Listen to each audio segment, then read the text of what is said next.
Bonjour à tous. Aujourd'hui, nous sommes avec Jean-Claude Souliani qui a organisé le Derby 2026 à Flers. C'est la région, c'est la Somme.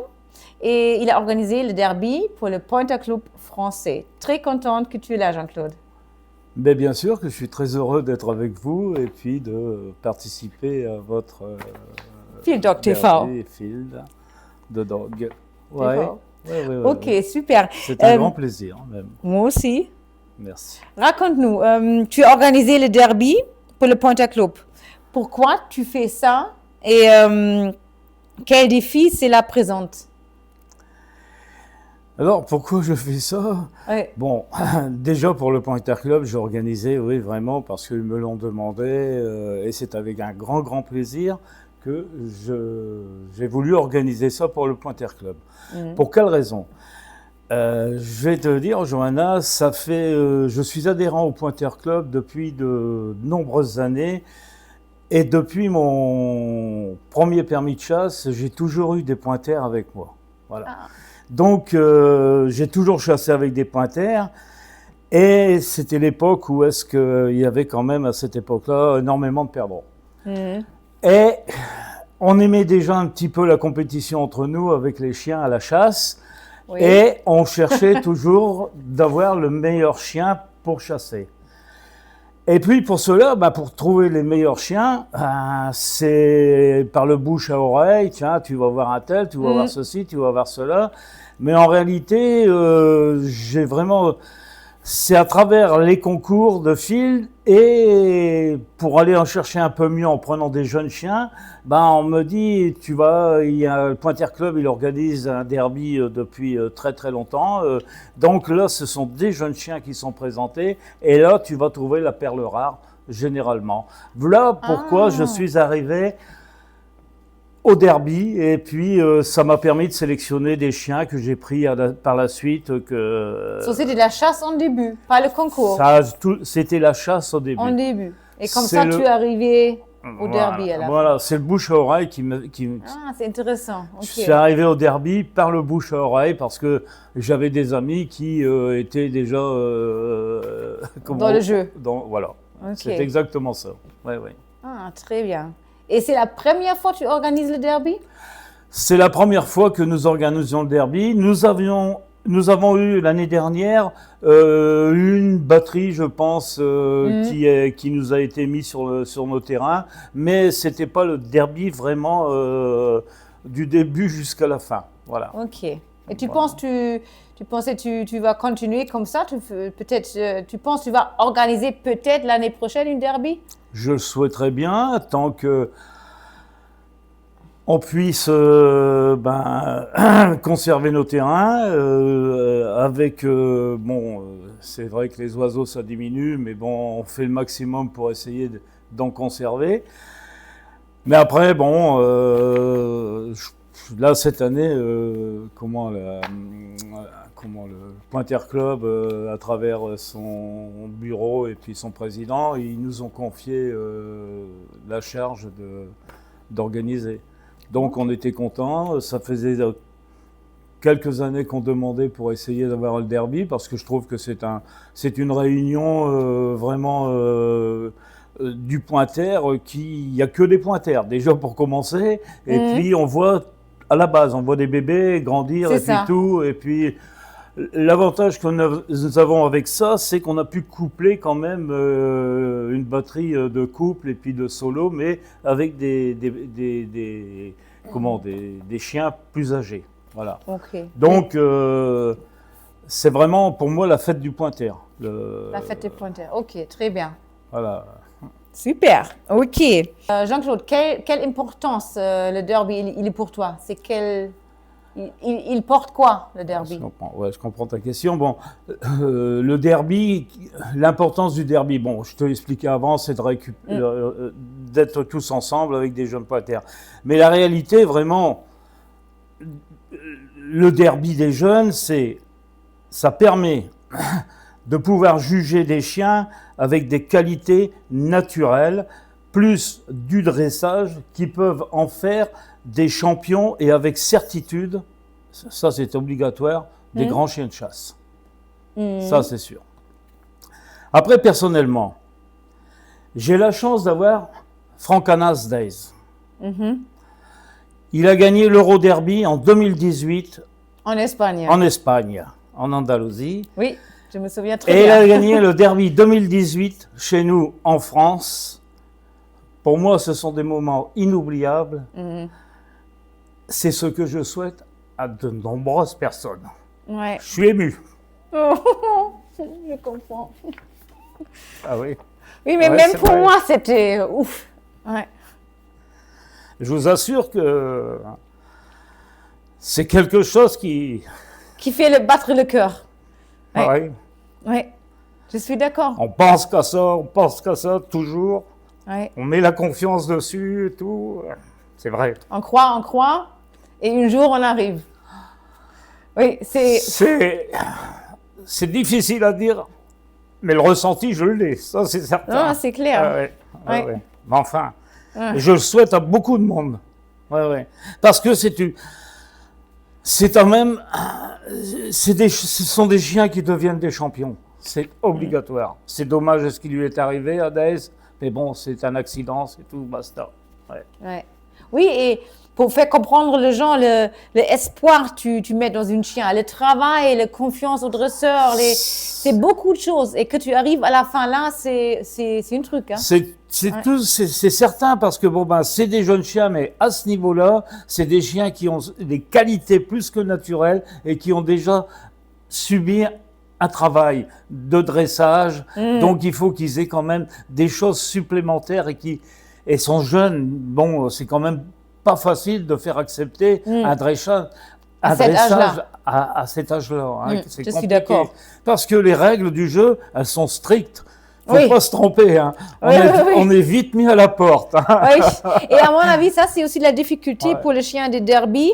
C'est pas le chien des tannes. Ça veut dire c'est pas seulement la qualité naturelle, c'est aussi, c'est entre les deux. C'est entre le tan et les autres et les grandes compétitions. Tout à fait. So, c'est un truc très fin. Tout à fait. Ouais. Et en plus, il faut qu'il soit dans la note parfaite avec le style et puis tout. Ouais, c'est l'ensemble. quand même, C'est beaucoup de choses. Ça fait beaucoup de choses pour un jeune chien.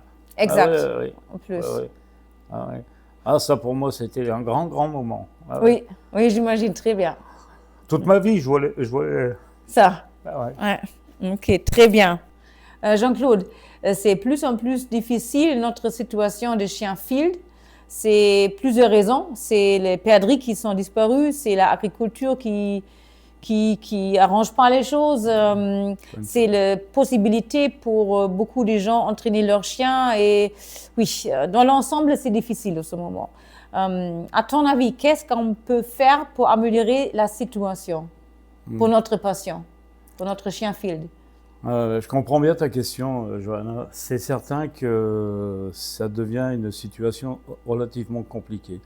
Mais pour te répondre, il y a plusieurs réponses à amener dans ta question, parce que ça ne peut pas se traiter en 5 minutes, cette chose-là. Je sais. Voilà, Ouais. ça c'est certain. Alors, ça fait moi des années et des années que la sonnette d'alarme elle est tirée. Ouais. Il faut aujourd'hui, je pense, c'est pas, hein, mais avec le vécu que j'ai, tout ce que j'ai vu, tout ce que j'ai fait et tout ce que je vois, il faut refaire un règlement. Actuellement, c'est plus bon. Les résultats de nos chiens ne représentent pas leur valeur réelle. Les résultats que nous avons aujourd'hui Oui, avec je nos comprends, chiens, oui. c'est pas la valeur réelle de chaque chien. Voilà. Est-ce Voilà. que tu peux expliquer ça un peu plus pour expliquer qu'est-ce que ça veut dire? Ça veut dire que moi, aujourd'hui, les règles du jeu, elles ne sont plus bonnes. On travaille toujours avec un règlement qui est vieux comme les rues. Voilà. Ok. Comme moi, tu sais très bien que le temps béni des 100 couples aux 100 hectares, c'est fini. Aujourd'hui, on est plutôt au temps des 0 couples aux 100 hectares. Oui, malheureusement, Ça, oui. On y arrive, et on y arrive très très vite maintenant, parce que les années, on arrive à la fin des années, voilà, c'est tout. Voilà. Quand il en reste encore 10, eh ben, l'année d'après il en reste 5, et puis l'année d'après il en reste 0. Voilà. Bon. Alors il faut savoir que l'avenir des field trials, il peut continuer. Mais ça va devenir une EFT.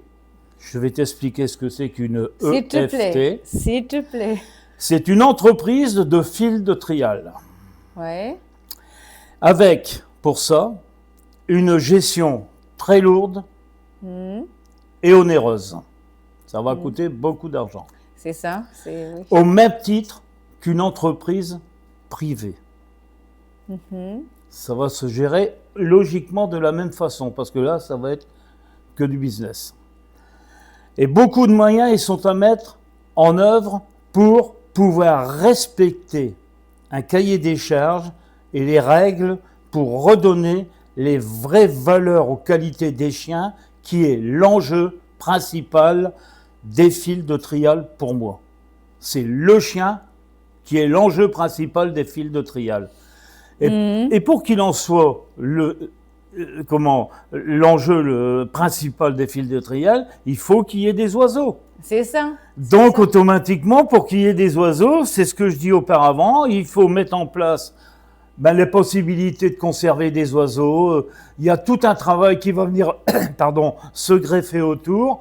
Et je vous assure, moi qui m'occupe de territoire, oui, je sais qu'est-ce que tu fais ici, c'est déjà énorme. Je sais que c'est lourd d'entretien pour un petit territoire. C'est ça. Alors là, on va travailler sur des surfaces très importantes pour pouvoir continuer. Sans ça, sincèrement, Johanna, je ne sais pas qu'il y a un miracle ou bien qui nous ramène comme il y a 20, 30 ans, 40 ans en arrière. À ton avis, on attend déjà trop long.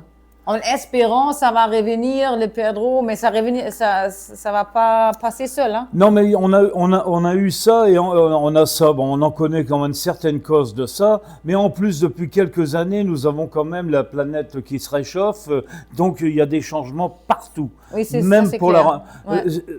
peut-être pas chez la reproduction du perdreau ou d'un animal. Bon, sa période de reproduction, elle va pas avec systématiquement avec le changement climatique. Elle va aller régler toujours pareil.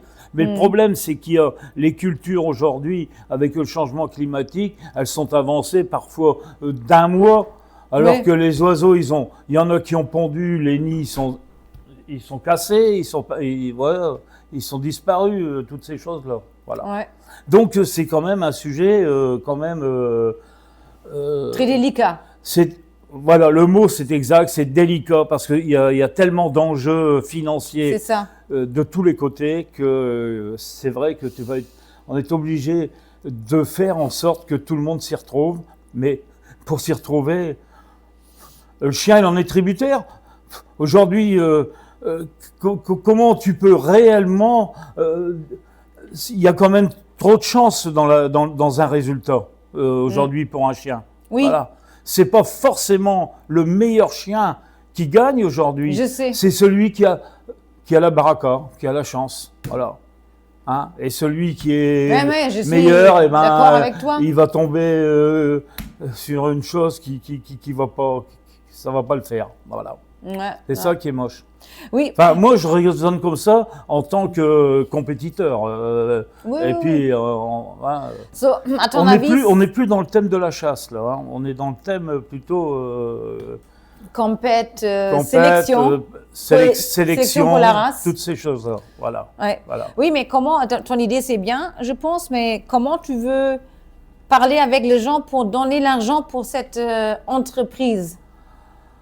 Ah ben alors là, je vais vous dire, me semble qu'il y a quand même une hiérarchie qui doit être en place et puis qui doit travailler sur ce projet-là. Mais c'est pas des choses qui se font isolées, c'est des choses qui doivent se faire. C'est tous ensemble, sinon ça marche pas. Mais c'est tous ensemble, c'est tous les clubs, c'est tous les responsables et puis et puis d'essayer de trouver. C'est pas d'essayer. C'est d'avoir un compromis, un pot commun, et puis travailler avec ce pot commun, et dire on peut faire ça, Voilà, il faut faire un prévisionnel et puis dire ouais, ok, on peut faire ça, voilà, ça peut être possible de cette façon. Enfin, moi je te l'explique comme ça parce que c'est ce que je pense comme ça. Dans une entreprise, on fonctionne comme ça. On fait un prévisionnel et puis après on regarde si c'est possible ou pas possible, ou alors on réduit la voile parce que il n'y a pas suffisamment. Après, bon, bien sûr, il y a les sponsors. Mais aujourd'hui, les sponsors, avec dès l'instant qu'on parle de chasse, c'est terminé. C'est terminé, c'est les ça. sponsors, ils s'en vont. Le mot chasse est banni aujourd'hui. On est confronté à ce problème-là. Hein, donc, un sponsor, lui, c'est pas une entreprise philanthropique. Hein. S'il investit de l'argent chez toi, c'est parce qu'il veut avoir l'ascenseur qui retourne. Hein. Il veut gagner aussi par rapport à ce qu'il investit. C'est toutes ces choses-là. Oui. Mais aujourd'hui, avec la politique anti-chasse qui existe, et puis on est quand même embêté de ce côté-là. Hein. Ah oui, très. En plus, bon, les fils de trial, c'est pas un acte de chasse, c'est un acte de sport pour des chiens de chasse, qu'on appelle chiens de chasse. Moi, bon, ouais, ok. Mais ça, c'est aussi un sujet très délicat, la différence entre la chasse et un sport des chasses. Et ça, c'est difficile à faire comprendre les gens. Oui.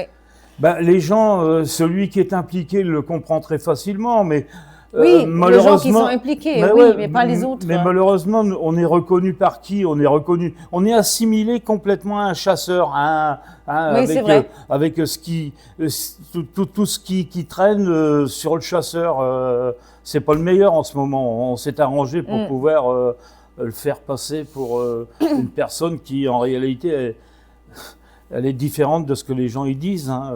Tous les chasseurs, aujourd'hui, c'est tous des gentils hein, pour moi. Il ne faut pas rigoler. Hein. Ouais. Bon. Mais qu'est-ce que tu dis pour ton entreprise là? On voit déjà, c'est pas beaucoup, mais on a déjà des petits projets en France, dans quelques terrains, où c'est quelques gens qui occupent le terrain, qui mettent les perdreaux, qui chassent le renard et tout, et ça fonctionne. Alors moi, oui, j'ai eu écho de ces choses-là. Alors pourquoi certainement que ces gens-là, ils ont parlé entre eux, ils ont trouvé un peu d'argent pour pouvoir faire ça et mettre en place. Alors, est-ce que ça sert de pilote, comme je dis mais bon, les terrains, ils sont quand même limités. Ça va pas être des terrains avec des surfaces très très importantes. Non, c'est pas forcément les terrains pour la grande quête pour l'instant. Voilà, donc il y a cette chose-là. Mais même sans parler de la grande quête, aujourd'hui, tu sais très bien, comme auparavant, les concours de fil de trial, quand il y en avait, où il y avait des perdreaux partout et tout ça, il y avait des batteries. Autant que t'en veux, il n'y avait pas 5 batteries, il n'y avait pas 10 batteries, c'était 50 batteries qui avaient, tu comprends? Oui, et j'ai jamais vu ça, mais beaucoup, oui. Voilà. Mais aujourd'hui, si on va faire des surfaces, mais il va falloir des surfaces importantes pour pouvoir prendre tout le monde dessus, aussi bien les continentaux que les britanniques. Oui. Après la chasse, après la grande quête, que des chiens de field, bien sûr. Ouais. Alors,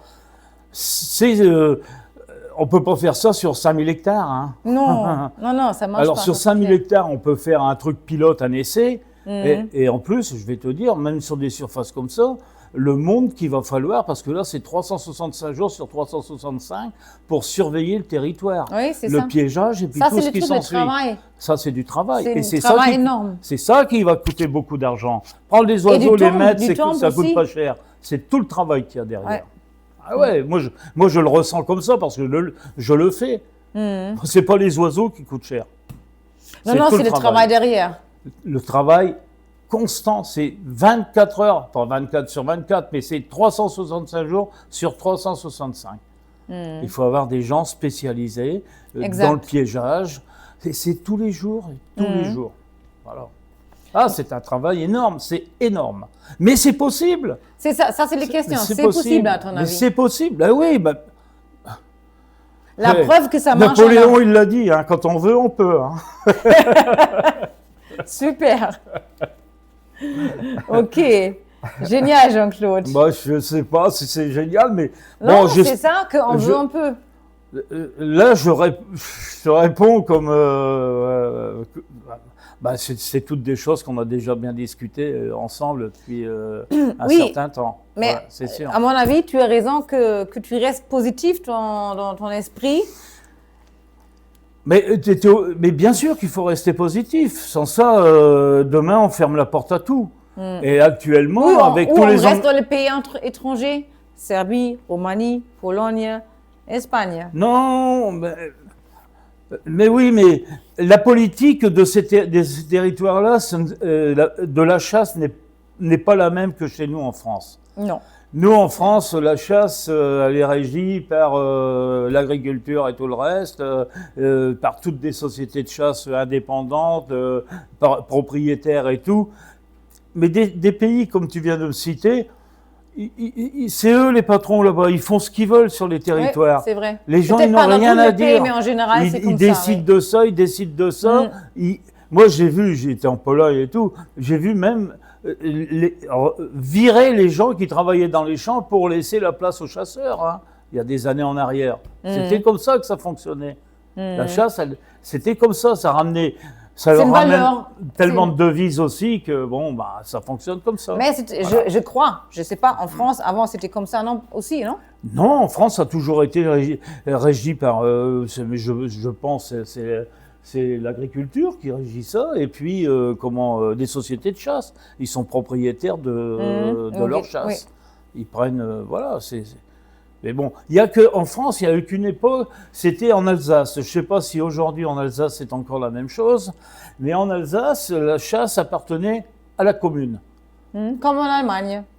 Voilà. Donc, c'est des communes ou des personnes privées à la fin. Ouais, et puis la commune, elle louait la chasse à une personne, deux personnes, un groupe, voilà.